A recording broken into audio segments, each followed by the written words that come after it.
একজনের কথা দিয়ে চলে যার নাম মোহাম্মদ সাল্লাল্লাহু আলাইহি সাল্লাম। এক গ্লাস পানি পান করতে 5টা বিধান লাগে। সে ধর্ম পীর দিয়ে চলে না, সে ধর্ম মাযহাব দিয়ে চলে না, সে ধর্ম কোনো ব্যক্তি দিয়ে চলে। এটা আপনাকে ভালোভাবে মনে রাখতে হবে। পরকালের উদ্দেশ্যে আল্লাহকে সন্তুষ্ট করার আশায় কোরআন এবং সহিহ হাদিসের আশ্রয় গ্রহণ করুন। ধর্ম একজনের কথা দিয়ে চলে যার নাম মোহাম্মদ সাল্লাল্লাহু আলাইহি সাল্লাম। যে ধর্মে এক গ্লাস পানি পান করতে 5টা বিধান লাগে, সে ধর্ম পীর দিয়ে চলে না। যেই ধর্মে এক গ্লাস পানি পান করতে 5টা বিধান লাগে, সে ধর্ম মাযহাব দিয়ে চলে না।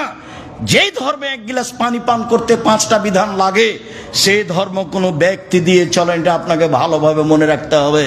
সম্মানিত দিনী ভাই বোন, আপনি বেঁচে থাকার পর বেঁচে থাকছেন এই লক্ষ্যে, পরকালের উদ্দেশ্যে আল্লাহকে সন্তুষ্ট করার আশায় কোরআন এবং সহিহ হাদিসের আশ্রয় গ্রহণ করুন।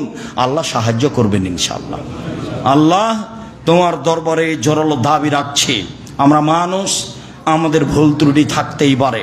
আমাদের যারা মারা গেছে তুমি তাদের কবরের শাস্তি মাফ করো।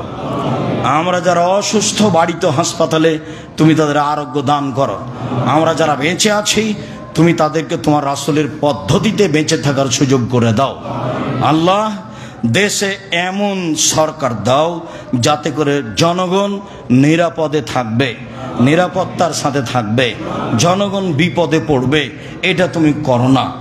দেশে শান্তি দাও, দেশে নিরাপত্তা দাও, দেশে মানুষকে ভালোভাবে শান্তি নিরাপত্তার সাথে ব্যবসা বাণিজ্য করার তৌফিক দান করো, রুজি উপার্জন করার ব্যবস্থা করে দাও।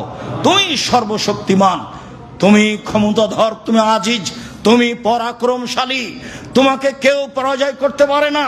জুমার খুতবার শেষে দেশের সার্বিক কল্যাণ কামনা করে ধর্মের রাসূল সাল্লাল্লাহু আলাইহি সাল্লামের পদ্ধতির সার্বিক নিয়ম তোমার দরবারে দাবি করে আপাতত আজকের জুমার খুতবা এখানে শেষ করলাম।